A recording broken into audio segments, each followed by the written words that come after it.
નમસ્તે વિદ્યાર્થી મિત્રો, આજના આપણા આ નાનકડા લેક્ચરની અંદર ભારતની પ્રથમ હાઇડ્રોજન ટ્રેન જે છે એના વિશે વિસ્તૃતમાં માહિતી મેળવવાના છે.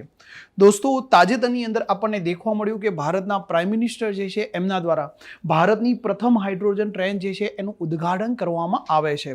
દોસ્તો, ખાસ ધ્યાન રાખશો, આ હાઇડ્રોજન ટ્રેન જે છે એ કયા કયા બે સેન્ટર વચ્ચે દોડાવવામાં આવી છે. તો આ સ્થિતિની અંદર હરિયાણાના જીંદ ખાતેથી હરિયાણાના સોનીપત વચ્ચે 89 કિલોમીટરના રૂટ પર હાઇડ્રોજન ટ્રેન જે છે એની શરૂઆત કરી છે.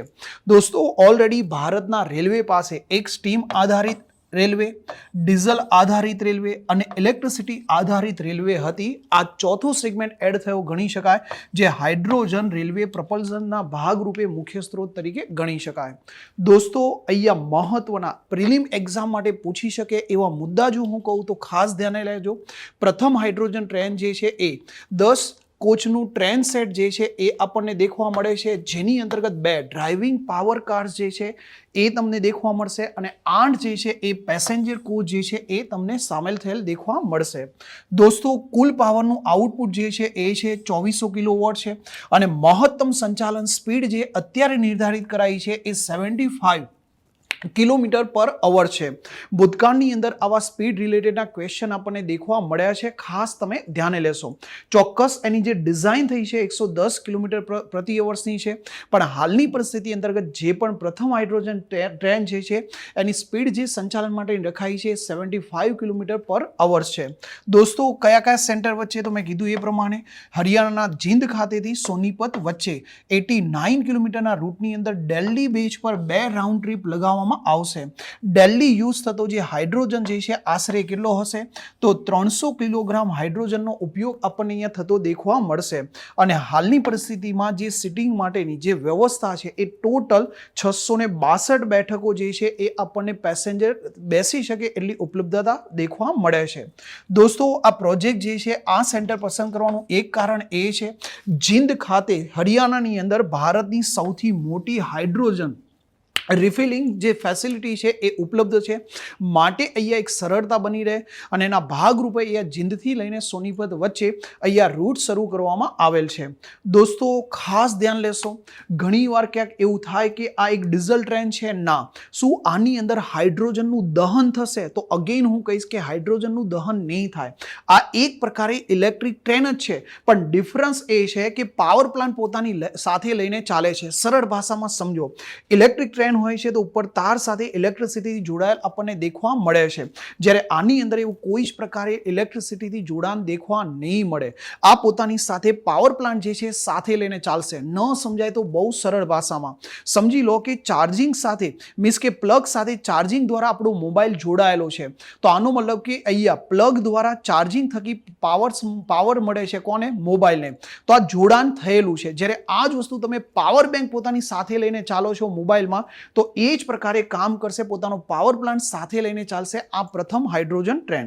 ચલો, એને સમજવાનો આપણે પ્રયત્ન કરીએ કે કઈ રીતે અહીંયા ઉર્જા જે છે એનાથી અહીંયા ટ્રેન જે છે એ ચલાવવામાં આવશે. તો સરળ ભાષામાં હાઇડ્રોજન જે છે એની હાઇડ્રોજન ટેન્ક તમને એની અંદર દેખવા મળશે.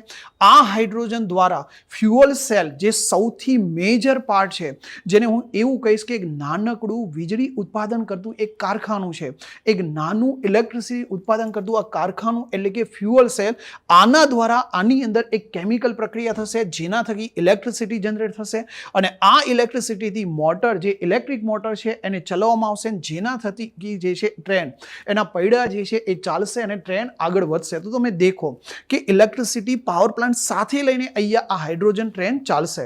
ચલો, હજુ આની અંદર વિસ્તૃતમાં સમજીએ તો સૌથી મહત્વનું એક્ઝામ માટેનું પોર્શન એક આ છે કે હાઇડ્રોજન ટ્રેનની અંદર 4 મુખ્ય ઘટકો તમને દેખવા મળશે. પહેલો અને સૌથી મહત્વનો ઘટક એટલે કે હાઇડ્રોજનનું સ્ટોરેજ ટેન્ક. દોસ્તો, ખાસ ધ્યાન લેજો, હાઇડ્રોજન જે છે આની અંદર 350 થી 700 બાર જેટલા ઊંચા દબાણે હાઇડ્રોજન જે છે સંગ્રહ કરવામાં આવે છે. 1 બાર એટલે કે કહી શકાશે આપણું એટમોસ્ફિયરિક પ્રેશર, વાતાવરણીય દબાણ, એનાથી 350 થી 700 ગણું દબાણ સાથે એ હાઇડ્રોજન જે છે સંગ્રહિત કરવાય છે. તો આનો મતલબ કે અહીંયા તમારે જે પણ ટેન્ક જે છે એની અંદર એક સારી ટેકનોલોજીનો ઉપયોગ થયેલ હોવો જોઈએ, એના જ લીધે આ કાર્બન જે છે એ કાર્બન ફાઇબરની ટેન્ક જે છે એનાથી બનેલ હોય છે. દોસ્તો, જે ફાઇબર રેઝિસ્ટન્સ છે અને ક્રેશ રેઝિસ્ટન્સ જે દેખવા મળે છે. તો અહીંયા 350 થી 700 બાર સુધીના દબાણ સાથે હાઇડ્રોજન જે છે એ સ્ટોર કર્યો હશે. એના પછી ફ્યુઅલ સેલ, જે મેં કીધું કે સૌથી મેજર પાર્ટ, તો આ ફ્યુઅલ સેલ જે છે એ ફ્યુઅલ સેલને તમે એવું કહી શકો આ ટ્રેનનું એન્જિન છે. અને અહીંયા શું થાય છે, કેમિકલ પ્રોસેસ થાય છે અને જેના થકી અહીંયા ઇલેક્ટ્રિસિટી જે છે એ જનરેટ થાય છે. તો સરળ ભાષામાં અહીંયા સમજીએ કે ફ્યુઅલ સેલમાં બેઝિક કાર્ય શું થઈ શકે આપણી સમજ માટે. તો એવું સમજી લો અહીંયા કે ફ્યુઅલ સેલમાં થતી પ્રક્રિયા માટે ફ્યુઅલ સેલમાં શું હોય છે, તો પ્લેટિનમ કેટલિસ્ટ હોય છે, એટલે કે પ્લેટિનમ ઉત્પ્રેરક હોય છે. હવે શું થશે, હાઇડ્રોજન જે છે એને બે પાર્ટમાં ડિવાઈડ થશે, પ્રોટોન અને ઇલેક્ટ્રોન્સમાં. ઇલેક્ટ્રોન્સ જે છે એ બાહ્ય સર્કિટમાંથી પસાર થશે અને જ્યારે બાહ્ય સર્કિટમાંથી પસાર થશે ત્યારે ઇલેક્ટ્રિસિટી જનરેટ કરશે અને જે પ્રોટોન જે છે એ જે પણ મેમ્બ્રેન છે એની અંદરથી પસાર થાય છે. તો દોસ્તો અહીંયા આ રીતે ઇલેક્ટ્રિસિટી જે છે એ ફ્યુઅલ સેલમાં જનરેટ થાય છે અને એ જ ઇલેક્ટ્રિસિટીથી આગળ મેં કીધું કે મોટર જે છે એ ચલાવવામાં આવે છે અને આનાથી હાઇડ્રોજન ટ્રેન આગળ વધે છે. દોસ્તો ખાસ ધ્યાન રાખજો, આ પ્રક્રિયામાં ન તો કાર્બન ડાયોક્સાઇડ ઉત્પન્ન થાય છે, માત્ર ને માત્ર પાણી અને હીટ એટલે કે ગરમી ઉત્પન્ન થતી તમને દેખવા મળશે. તો આખી આ પ્રક્રિયા જે છે એ સાની અંદર દેખવા મળે છે, ફ્યુઅલ સેલ. આમ ફ્યુઅલ સેલ જે છે એના સ્ટેક અહીંયા તમને દેખવા મળશે આ સેકન્ડ પાર્ટમાં.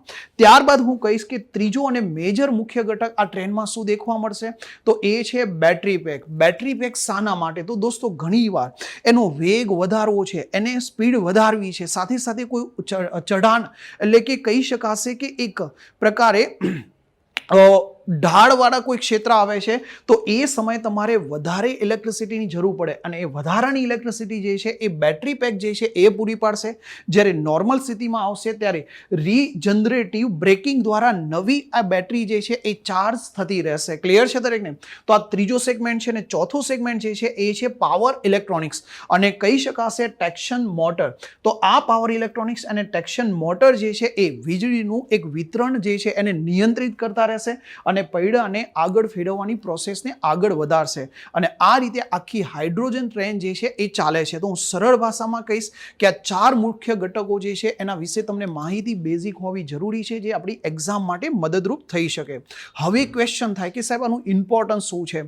તો હાઇડ્રોજન ટ્રેનનું ઇમ્પોર્ટન્સ એ છે કે પ્રદૂષણ મુક્ત છે, સાથે લગભગ CO2 શૂન્ય છે, સાથે સાથે ધુમાડો નથી, અવાજ ઓછો છે, પર્યાવરણ માટે એક યોગ્ય છે.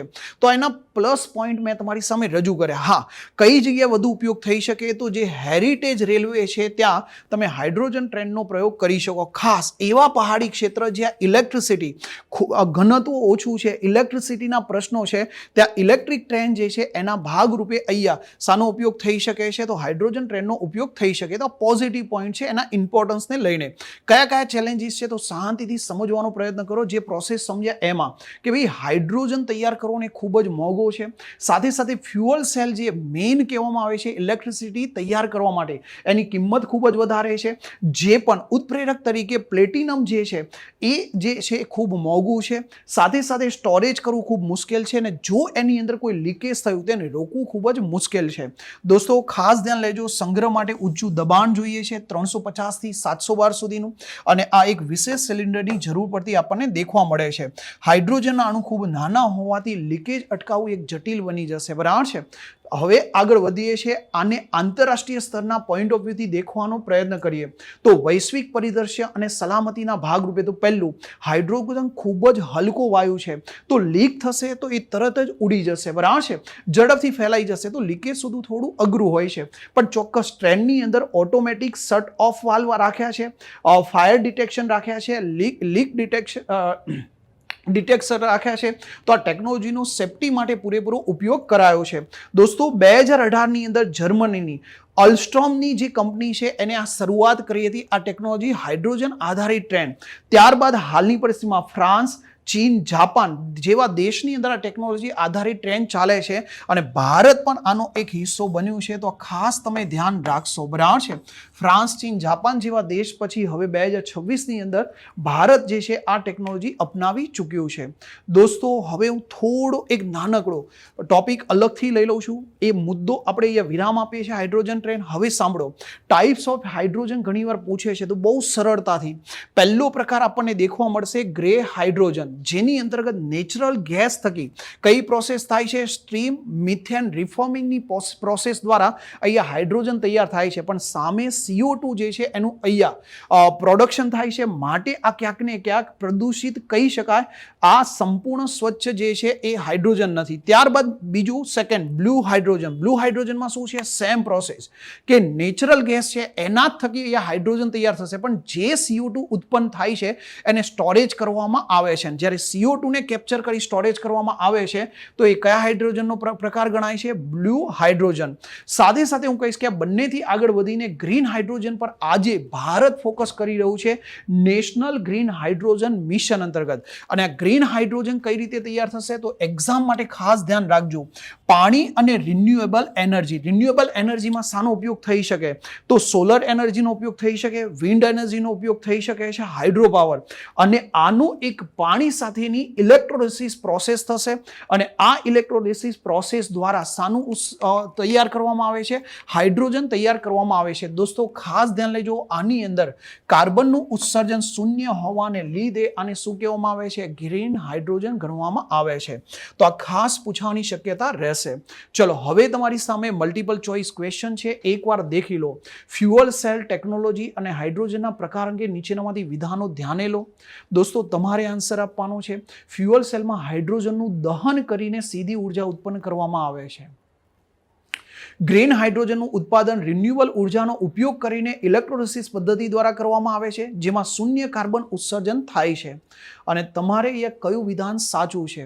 ખાલી હું એક હિન્ટ આપી દઉં છું. એક વિધાન સાચું છે, ખોટું છે, તમારે નક્કી કરવાનું, કમેન્ટમાં આન્સર આપવાનો છે. મેન્સના પોઈન્ટ ઓફ વ્યૂથી થોડું ધ્યાન રાખજો, પૂછવાની શક્યતા ટોપિક રિલેટેડ રહેશે. હું એવું નથી કહેતું કે પર્ટિક્યુલર ટ્રેન્ડ રિલેટેડ પૂછે, પણ ગ્રીન હાઇડ્રોજન વગેરેના મુદ્દાઓને લઈને એક્ઝામમાં પૂછી શકે. તમારી સામે સેમ્પલ ક્વેશ્ચન આપું છું. ભારતની પ્રથમ હાઇડ્રોજન ટ્રેન શરૂઆત થઈ એ ભારતીય રેલવે માટે માત્ર નવીનતા નથી, પરંતુ ડીકાર્બોનાઇઝેશનની દિશામાં એક મોટું પગલું છે. ભારતનું નેશનલ ગ્રીન હાઇડ્રોજન મિશનના સંદર્ભમાં આ વિધાનની ચર્ચા કરો. સાથે વ્યાપક સ્તરે તે ટેકનોલોજી અપનાવવામાં રહેલા પડકાર વિશે જણાવો કે આને વધુ એક્સપાન્ડ કરવું છે આ ટેકનોલોજીને, તો કયા કયા ચેલેન્જીસ છે એ બની શકે. આને આવી રીતે પૂછે, હાઇડ્રોજન ફ્યુઅલ સેલ ટેકનોલોજી પરંપરાગત ડીઝલ એન્જિન કરતાં કઈ રીતે અલગ પડે છે? જે મેઇન પાર્ટ છે ફ્યુઅલ સેલ. ત્યારબાદ પર્યાવરણીય લાભોની સાથે સાથે હાઇડ્રોજનના સંગ્રહ અને પરિવહનમાં રહેલી સમસ્યાઓનું મૂલ્યાંકન કરો. તો આશા રાખું છું આના રિલેટેડ તમે કામ કરશો. અને આપણે મળીએ છીએ એ પહેલાં એક મેજર એનાઉન્સમેન્ટ સાંભળી લો. આપણો જીપીએસસી પ્લાનરને લઈને પ્રિલિમ મેન્સ બંનેને કમ્બાઇન્ડ અને એક વિસ્તૃત કોર્સ આપણને મળી રહેશે આપણી વેબ સંકુલ એપ્લિકેશન પર, ચાહે ગૂગલ પ્લે સ્ટોર હોય અથવા એપલ iOS હોય એની અંતર્ગત, જે નામ છે બ્રહ્માસ્ત્ર જીપીએસસી.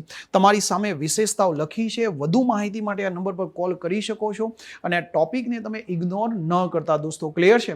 તો વિરામ લઉં છું. Thank you. જય હિન્દ, જય ભારત.